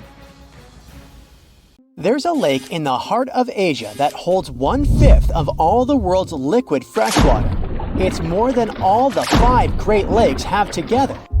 Even if all the rivers on our planet suddenly changed their direction and set on a mission to drain this lake, it would take them a whole year to finish the job. I'm talking about the deepest lake in the world, Lake Baikal. If you decide to go all the way down to its deepest point, prepare for a journey of almost 5,400 feet. The descent takes several hours, but the rift floor of the lake is way deeper, between 5 to 7 miles beneath the surface. It means it could be even further down than the Challenger Deep, which is the deepest known place on Earth. The amount of water it has would be enough for everyone on Earth to have something to drink for up to 50 years. This mighty giant of a lake replenishes its water completely every 383 years. Baikal has a great delivery crew of over 300 rivers and streams, bringing their waters right in. And only one river flows out of Baikal, the Angara, which is headed straight for the Arctic Ocean. Baikal isn't only the deepest, but also the oldest existing freshwater lake in the world. It formed at least 25 million years ago. It all began when the Earth's crust decided to play Tetris and created the lake and the surrounding mountains. At some point, Baikal must have been just a humble riverbed, but then tremors and fractures shook the Earth, and the distance between the shores got bigger. Water levels rose thanks to the melting glaciers. Then, several lakes formed and later merged into one. Baikal is one of around 20 lakes in the world that are older than 1 million years. And since it wasn't disturbed by glacial periods, it's a perfect research ground for scientists. Its deep-drilled core sediments can tell a lot about the climate of our planet in different periods. Since Baikal is in a rift basin with 2,000 seismic tremors per year, the lake is deepening and still growing in size. Its shores drift apart at around the same rate as South America and Africa are moving away from each other, so it has all the potential to become an ocean. Another thing Baikal has in common with the oceans is that it has water rich in oxygen, even at its lowest depths. This is one of the reasons why the fauna of the lake is so incredibly rich. It's home to over 2,500 various animals and 1,000 plant varieties. Around half of them are unique and only exist in this area, like the endemic algae, the Baikal omul fish, and the Baikal oilfish. There are also some bears, elk, and lynx living on its shores. They must appreciate the fact that the temperatures around the lake are always higher than the rest of Siberia, thanks to its huge water mass. Most Baikal dwellers prefer to stick to the bottom of the lake, but there's one brave guy you'll meet if you decide to visit. Meet the Baikal seal, also known as Nerpa. It's the only true freshwater seal in the world. Nerpa's eyes are so cute it nearly landed the part of Puss in Boots in Shrek. Nerpa in Boots sounds good to me. These huge eyes are there to help them follow their favorite pelagic fish underwater. There are other seal kinds that can handle freshwater or use it to breathe, but these cuties spend their entire lives in it. But wait, how did seals, which are supposed to be oceanic creatures, end up in a lake miles and miles away from the sea? About 400,000 years ago, during the Pleistocene era, these adventurous creatures traveled up the river and drainage systems that connected Lake Baikal to the Arctic Ocean. The ringed seal that still lives in the Arctic is believed to be the Baikal seal's closest ancestor. Today, Baikal seals are confined to their freshwater home because of the changes in waterways. And they seem to be pretty happy with their home as they can choose from a huge variety of food to eat. The seals mostly hang out in the north and central areas of the lake, but move south in the winter. The lake gets covered with ice, which they use as a chill-out zone, just like their oceanic cousins use rocks or the beach. Since at least 1969, Lake Baikal has had some mysterious ice rings pop up randomly here and there. At some point, they got so big that the astronauts even spotted them from space. The rings usually appear in late April, but can be there in January or May. Scientists couldn't crack the code on how these rings form for a while. They had all sorts of theories, and the most popular involved methane gas bubbles from the lake's depths. But then, scientists noticed that some of the rings were in shallower waters, where gas emissions don't happen. So, an international team of scientists decided to solve the mystery. They traveled to Lake Baikal, drilled holes in the ice, and dropped sensors into the water. In 2016, when they started the research, they heard that 2 vans had gotten stuck in the mysterious ice rings.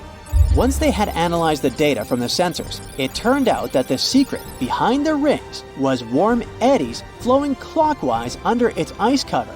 The currents were less intense in the center of the eddies, so the ice above them was thicker at the edges. The waters of the lake are so clear that you can see some extremely deep parts up to over 130 feet down. This is thanks to the surrounding mountains that send off melting ice right in.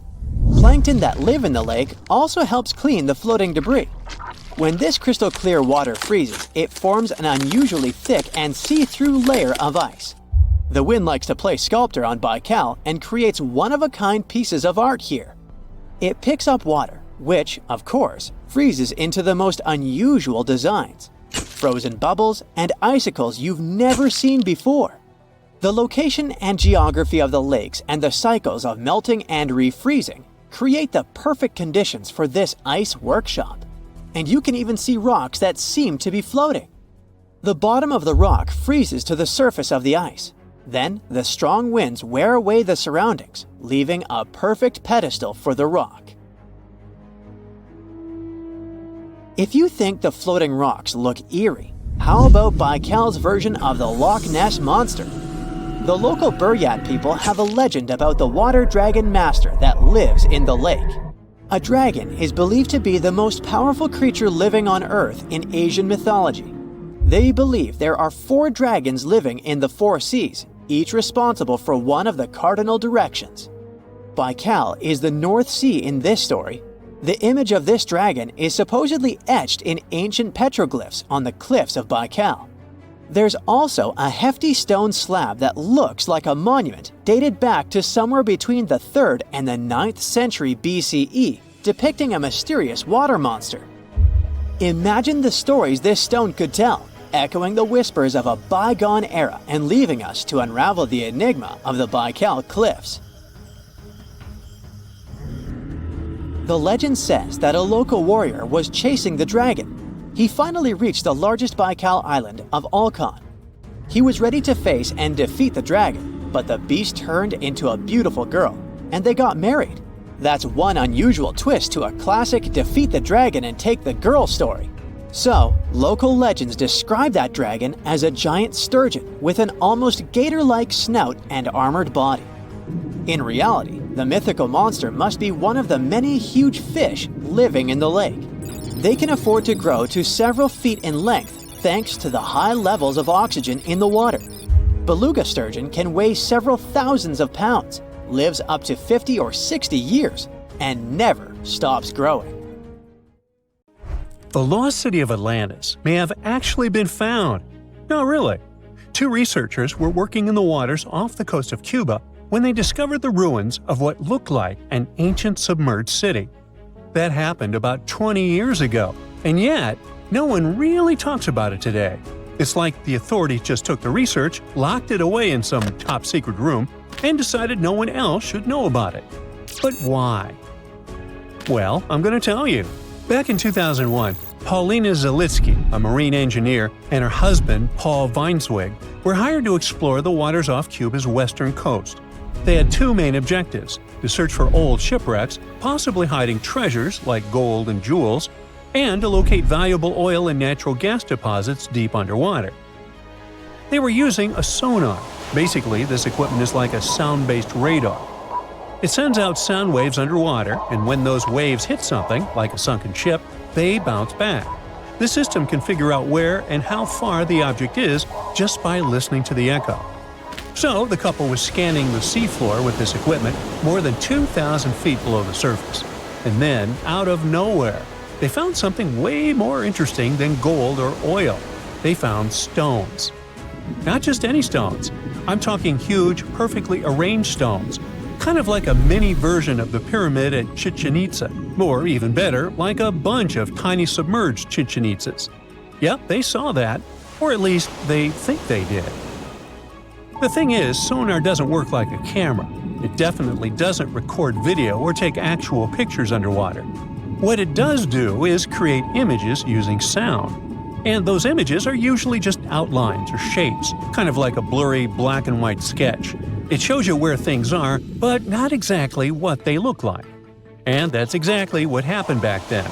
The equipment started producing images of these perfectly organized stone structures, and it really looked like some kind of urban development. I mean, the site was just too organized, too symmetrical to be just random rocks. But it sounded too good to be true. I mean, this discovery could totally change everything we know about ancient civilizations on the American continent. So the scientists decided it would be too irresponsible to announce anything without finding more evidence first. And that's why they decided to go back to that same spot. This time they sent down an underwater remotely operated vehicle to actually see what was going on beneath the sea. See? This robot was basically an underwater cameraman. And yep, it confirmed it. There was definitely something strange down there. It looked like an ancient city made of huge, smooth blocks of granite. These rocks were about 8 feet by 10 feet. Some were in pyramid shapes, others were circular. Some seemed to be deliberately cut and then stacked on top of each other, while others appeared isolated from the rest. Together, they looked like they were forming corridors and outlines of rooms. It was like finding large buildings in the middle of an underwater desert. These images were enough for Zalitsky to seal the deal. Back then, she confirmed that this amazing structure, her words, could have been a large urban center. Again, her words. Then the couple started to speculate. They said that these structures were probably built more than 6,000 years ago, which would make them older than the Great Pyramids of Egypt.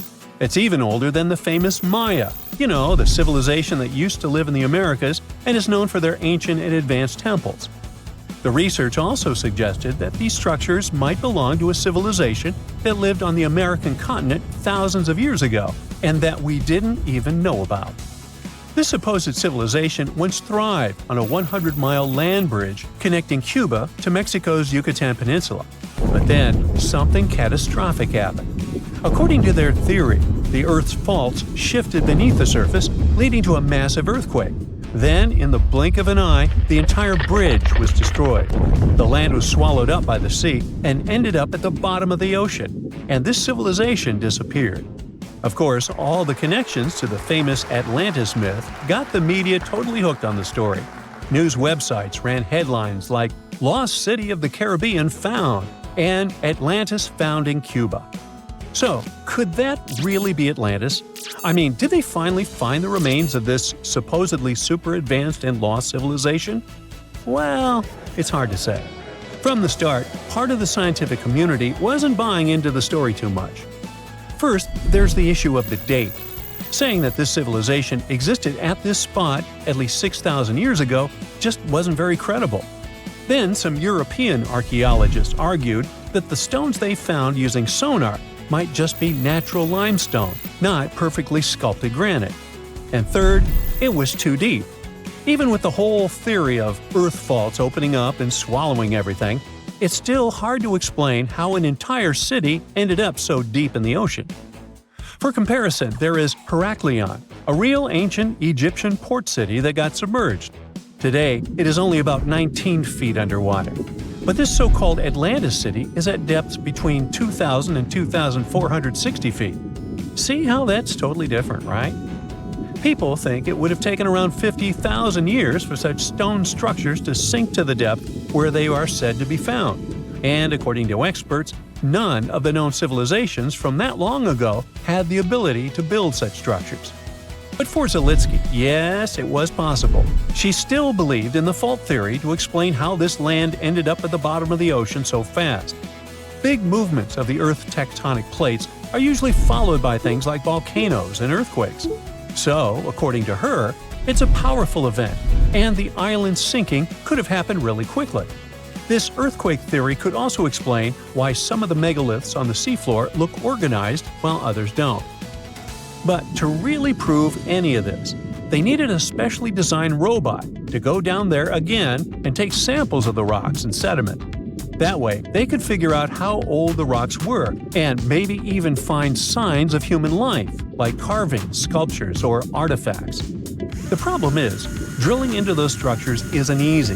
They look like granite, and drilling granite that deep underwater is seriously tough. And more than anything, they needed money to do it, a lot of it.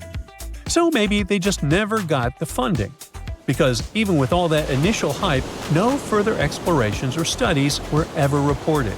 And that lack of follow-up sparked a lot of speculation.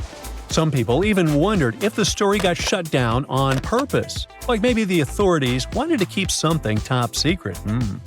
As if this underwater city was built by some kind of higher extraterrestrial being, and they just don't want us to find out. But truth be told, the strongest argument for saying, yeah, that is definitely a lost city, is that nature supposedly couldn't have built something so symmetrical. Geologists did try to find natural explanations, or at least similar examples from other parts of the world, but they came up short. Still, just because we haven't found a clear natural explanation doesn't mean there isn't one.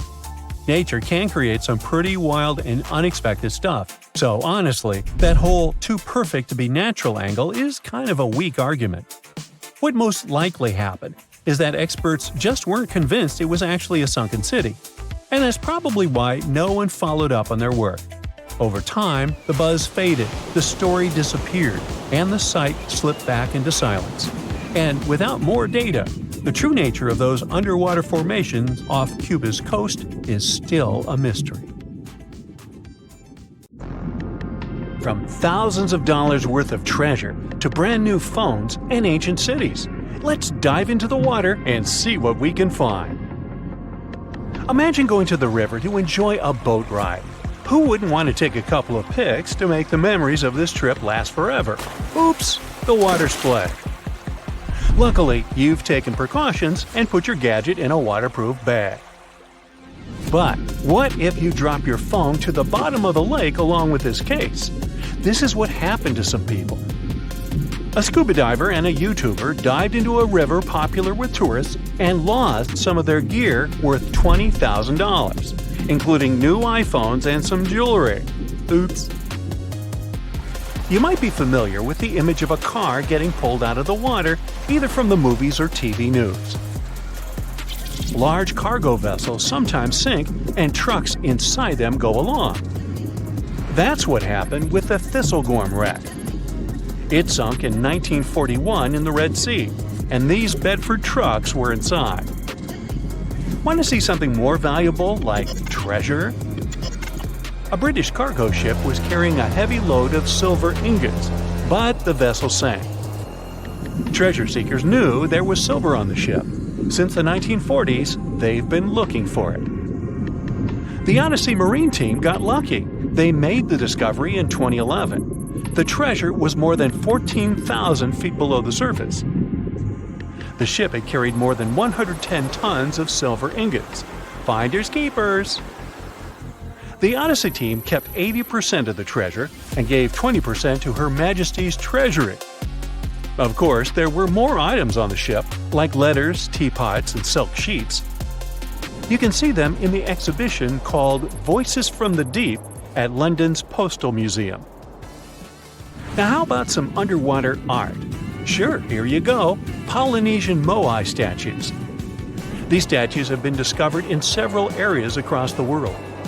For instance, Easter Island is full of different size statues, but many of them can also be found in Cancun, Isla Mujeres, and Punta Nizu, Mexico. Seeing full-body statues from thousands of years ago under the water would probably be a lifetime experience. Gold coins are also popular items found in shipwrecks. Many divers come across coins worth a lot of money. But there's one diver in Florida who truly hit the jackpot. In 2015, they stumbled upon nearly $1 million worth of treasure. The discovery was 51 gold coins, 40 feet of ornate gold chains, and a rare coin that was made for Philip V, the King of Spain. They were once frightening and dangerous, and they still look spooky. Yo-ho! I'm talking about pirate ships. One pirate shipwreck from the 18th century was excavated off the coast of Colombia in 2015. The treasure found there was worth between $4 and $17 billion. It contained precious stones, gold, and many other items. The next one is an underwater city. Neapolis is a city washed away by a tsunami. It was built on the coast of North Africa nearly 1,700 years ago. Divers uncovered the city's remains in 2017. Researchers have also discovered Roman columns, as well as household goods and tools. Now, let's go all the way back to 1503. Portuguese explorer Vasco da Gama was fighting a storm when he lost his ship Esmeralda. The ship was discovered in 1998, but it had to wait for more than a decade to be excavated. Researchers found navigational tools there. They didn't have as much value as Spanish gold, but they were historical treasures. Now, in Amsterdam, they fish for bikes in canals. 1/3 of working Amsterdammers cycle to work. Others use their bikes for different purposes, like exercising, going shopping, and so on. There are more bikes in Amsterdam than permanent residents. Unfortunately, many bicycles and even some cars end up in Amsterdam's canals. The fact that Amsterdam has 165 canals with a combined length of 60 miles doesn't make the authorities' job easier. Obviously, the owners don't throw their bikes into the water. Bikes can end up in the canals because of strong winds, vandalism, theft, or by accident. Every year, authorities fish up between 12,000 and 15,000 bikes. Our next one is a lost city. Heracleion was ancient Egypt's gateway to the Mediterranean. It became submerged and hidden under the sand. This city was famous. Maybe you've even heard about it. It was mentioned in the legend about Helen from Sparta and Paris from Troy. So, how was this ancient city discovered? In the early 2000s, a team of divers found a huge fragment of rock on the seabed and took it up to dry land. It turned out that it was a piece of the statue of Hapi, who was the lord of the river of ancient Egyptians. The team continued searching and found 6 other pieces.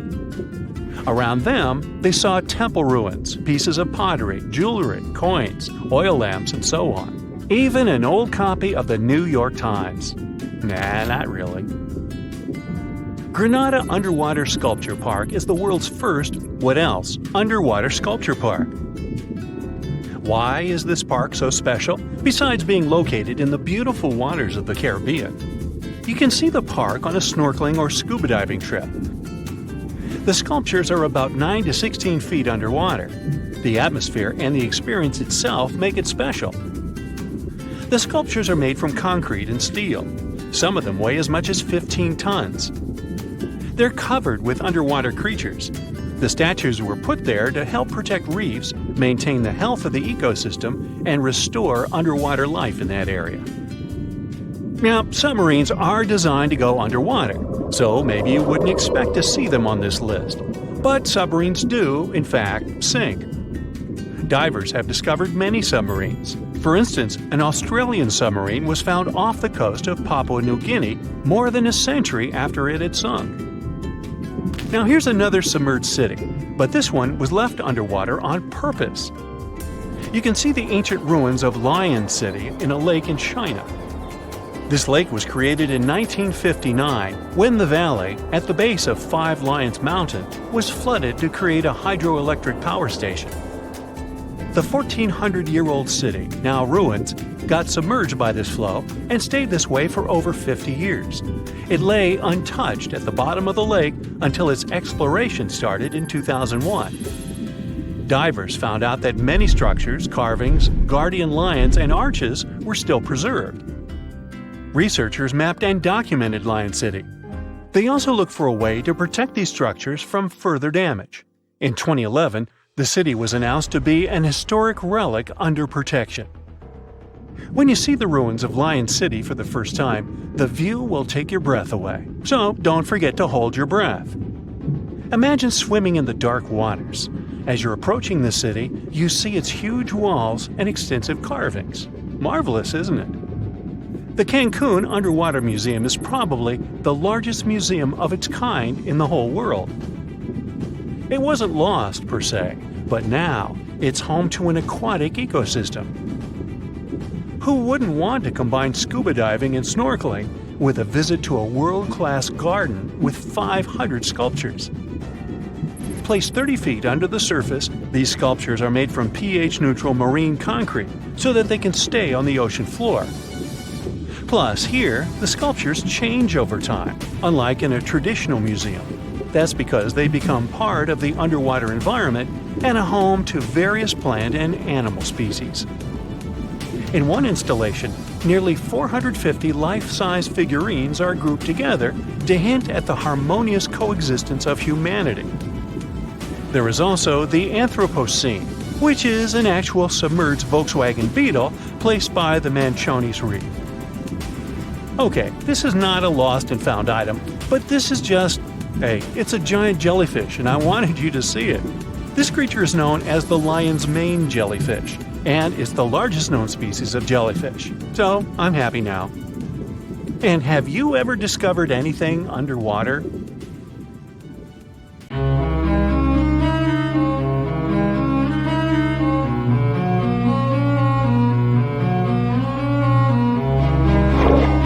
Question for you. Do you think Atlantis could be real? It remains as one of history's greatest mysteries. The legend began with Plato all the way back in ancient Greece. The tale of a civilization that formed and prospered before our own. Atlantis was supposedly a highly technological society, much like the Mayans. But, as the legend says, due to the people's greed, they were punished by a flood that destroyed and submerged their cities. Different theories try to guess Atlantis' location. Some say it was in the Mediterranean Sea. Some say it's beneath the Bermuda Triangle. But, as science has shown us, Atlantis may be only an allegory for humankind. Today, you'll discover several amazing underwater cities that you have never heard of. They existed indeed, and are not just a myth. We're taking you on an excursion to the underwater city of Baia, which is on the coast of Italy. Known as the Las Vegas of the Roman Empire, Baia was a resort city. The Roman elite traveled there for recreation. Imagine an open-air spa. That was Baia. You can visit the submerged town by scuba diving and get close to that perfectly preserved, magnificent Roman sculpture, a true underwater wonder. You can spot the crumbled temples and buildings through glass-bottom boats. This is a moss-covered museum in Claudio's Nymphaeum. To your left, you can see a collection of classical Greek statues. Swimming down the Via Herculeana, you'll arrive at Villa Aprotio. Villas are Italian-style houses, and here you can admire their original marble floors. Notice the black and white patterns and the astounding shapes they make. Next, you'll arrive at Portus Julius. Can you see the collapsing wall structures at the bottom of the seafloor? You'll see well-preserved columns and limestone floors. Behold the ruins of the thermal baths of Lacus. The remaining multicolored mosaics are something great to see. You'll see their orange, blue, and green tiles if you get close enough. At Pisoni's Villa Pila, you'll see 25 preserved Roman pillars. Notice the arches, the frescoes nearby, and the magnitude of this well-kept treasure. The city was located over natural volcanic vents, so there were hot springs to be used at will. People went there looking to have an excellent time. And when I say people, I mean some of the great Roman emperors we learned about in school: Nero, Cicero, Caesar. But around the 8th century, the city was sacked and the luxurious town was abandoned. Slowly, the water level rose and the city started to drown. You are on a summer vacation off the coast of Greece, 4 hours outside of Athens, in the Peloponnese Peninsula on Pavlopetri. You dust off your snorkel and head for a free dive on a bright sunny day. Sometime into the dive, you start noticing patterns on the seabed. 13 feet below the surface, the outline of familiar objects starts to appear, one by one. As you continue swimming, what looks like the outline of an entire city emerges before your eyes. You wonder, how could water have taken the whole city?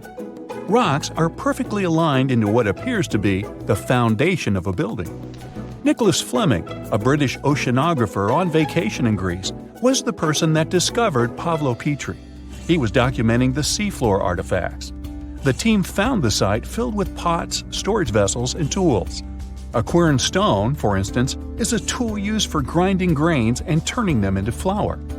Multiple amphoras, which were found then, indicate that this settlement dated back to the Bronze Age, 5,500 years ago, when people started living in towns.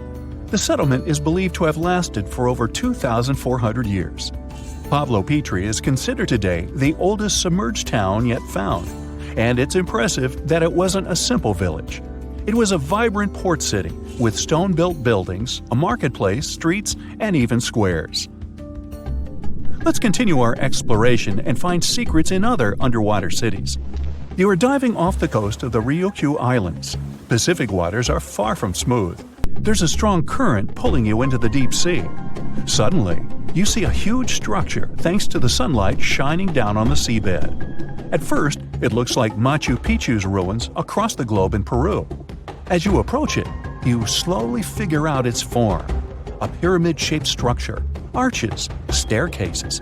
It's something that could have easily been a palace or castle. Could this also be a sign of human activity? What you just saw is known today as the Yonaguni Monument. It also goes by the name of Japan's Atlantis. The entire monument is about the size of 5 football fields and the height of a 5-story building. Its most surprising feature is its expansive terraces that host large crowd gatherings.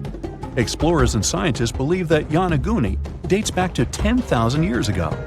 But whether it is a man-made structure or a natural formation is still under debate.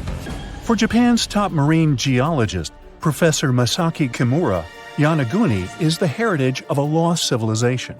Kimura has dived into exploring the ruins over 100 times over the past 10 years. According to him, there are clear signs of human activity down there. The triangle pool, located on the monument's surface, is a triangle-shaped concave that is a historical symbol of water fountains in the region. There is also a giant turtle carved on the eastern side of the structure. And according to Kimura, turtles have an important cultural meaning. Several pieces of stone tools have been recovered from the site. Their estimated age dates back to 10,000 years ago. However, not all scientists are convinced of the same. For many, Yonaguni is the result of thousands of years of erosion. The fact that the monument is composed of one massive rock leads them to believe that it is not human-made. The defined edges and flat surfaces resemble a natural formation occurrence in Northern Ireland, known as Giant's Causeway. A series of interlocking basalt columns look like the ruins of a palace, but they were the result of volcanic activity in the region.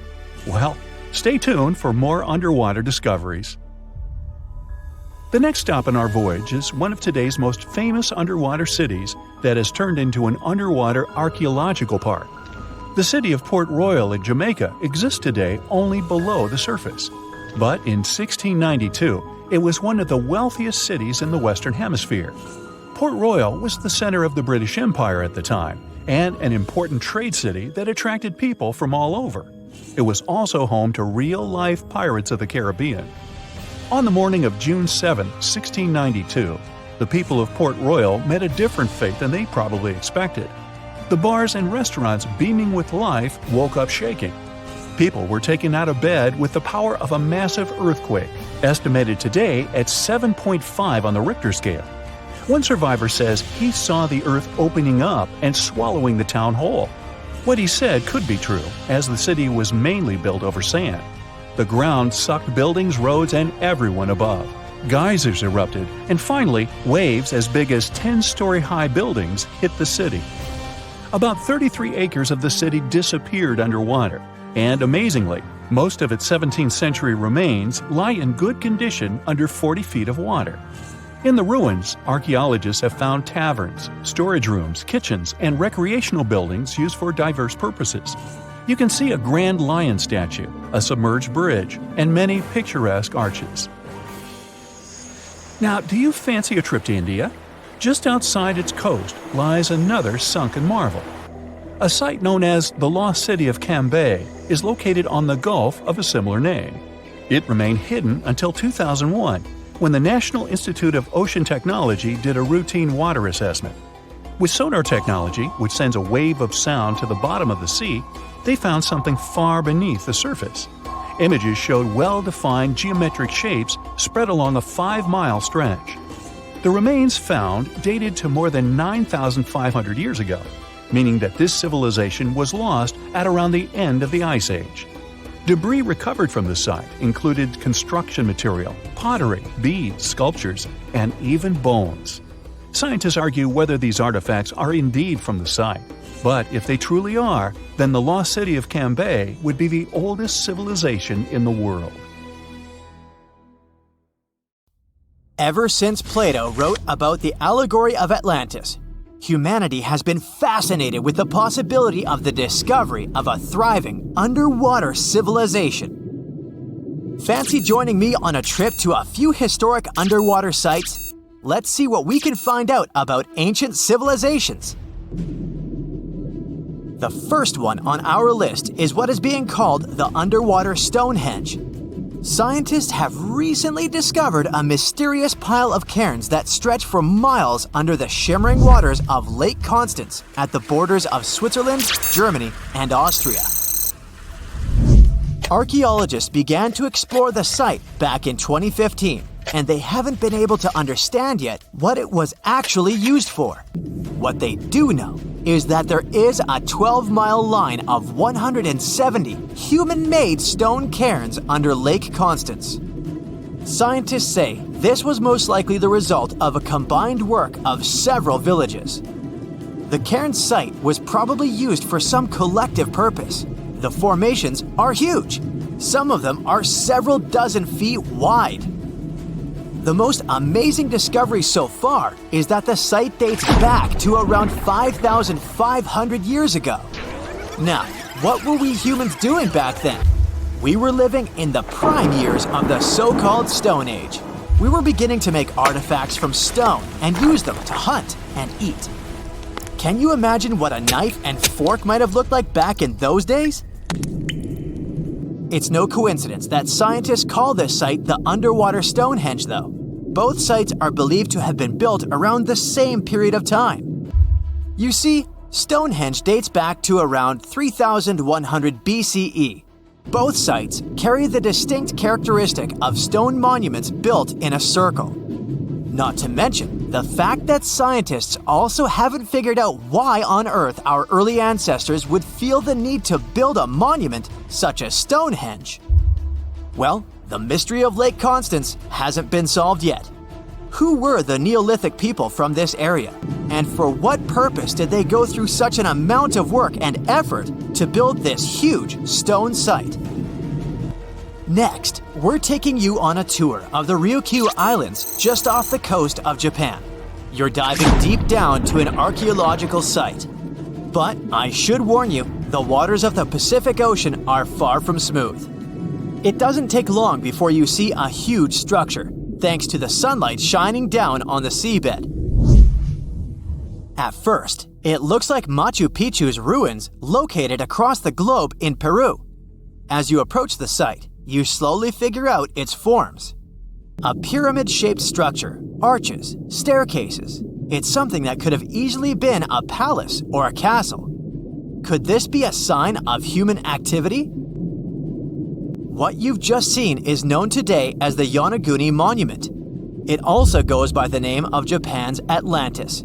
The entire monument is about the size of 5 soccer fields and the height of a 5-story building. Its most surprising feature is its expanse of terraces. Explorers and scientists believe that Yonaguni might be 10,000 years old. But whether it's a human-made structure or a natural formation is still under debate. For Japan's top marine geologist, Professor Masaki Kimura, Yonaguni is the heritage of a lost civilization. Kimura has dived to the bottom of the ocean to explore the ruins over 100 times over the past 10 years. According to him, there are clear signs of human activity down there. On the monument's surface, there is a triangle-shaped concave that is a historical symbol of water fountains in the region. There's also a giant turtle carved on the eastern side of the structure. And, according to Kimura, turtles have an important cultural meaning. Several pieces of stone tools have been recovered from the site. Their estimated age is around 10,000 years. However, not all scientists support this theory. For many, Yonaguni is the result of thousands of years of erosion. The fact that the monument is composed of one massive rock leads them to believe it's not human-made. The defined edges and flat surfaces resemble a natural formation in Northern Ireland, known as the Giant's Causeway. The basalt columns look like the ruins of a palace, but they're actually the result of volcanic activity in the region. Now, you're flying to the coast of Greece, 4 hours away from Athens. More specifically, you're in the Peloponnese Peninsula. You dust off an old snorkel and head for a free dive on a bright sunny day. Sometime into the dive, you start noticing patterns on a seabed. 13 feet below the surface, outlines of familiar objects start to appear, one by one. As you continue swimming, what looks like the outline of an entire city emerges in front of your eyes. Are you wondering how water could have taken the whole city? Rocks are perfectly aligned into what appears to be the foundation of a building. This is Pavlopetri, an ancient city you've probably heard about for the first time. It was discovered by Nicholas Fleming, a British oceanographer, when he was on vacation in Greece. He had heard rumors about Pavlopetri's existence and indeed found several artifacts on the seafloor. He went back to the area a year later with the team. They found a site filled with pots, storage vessels, and tools. A kernstone, for instance, is a tool used for grinding grains and turning them into flour. Multiple amphoras indicate that this settlement dates back to the Bronze Age, 5,500 years ago, when people started living in towns. The settlement is believed to have existed for over 2,400 years. Today, Pavlopetri is considered the oldest submerged town ever discovered, and what's impressive is that it wasn't a simple village. It was a vibrant port city with stone buildings, a marketplace, streets, and even squares. The next stop on our voyage is one of today's most famous underwater cities that has been turned into an archaeological park. The city of Port Royal in Jamaica exists only below the surface, but in 1692 it was one of the wealthiest cities in the Western Hemisphere. Port Royal was the center of the British Empire at the time and an important trade city that attracted people from all over the region. It was also home to real-life pirates of the Caribbean. On the morning of June 7, 1692, the people of Port Royal met a different fate than they had probably expected. The city woke up shaking. People were thrown out of their beds by the power of a massive earthquake, ranking 7.5 on a Richter scale.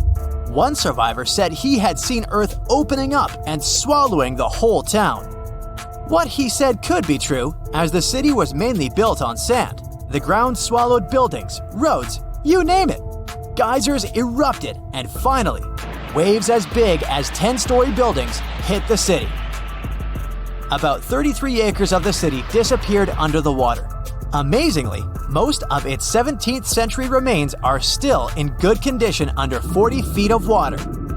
Archaeologists have found taverns, storage rooms, kitchens, and recreational buildings used for diverse purposes. You can also see a grand lion statue, a submerged bridge, and many picturesque arches. Of course, I saved the best for last: India. Just off its coast lies another sunken marvel. A site known as the Lost City of Cambay is located in the Gulf with a similar name. It remained undiscovered until 2001, when the National Institute of Ocean Technology made a routine water assessment. With the help of sonar technology, which sends a wave sound to the bottom of the sea, they found something far beneath the surface. Images showed well-defined geometric shapes spread along a 5-mile stretch.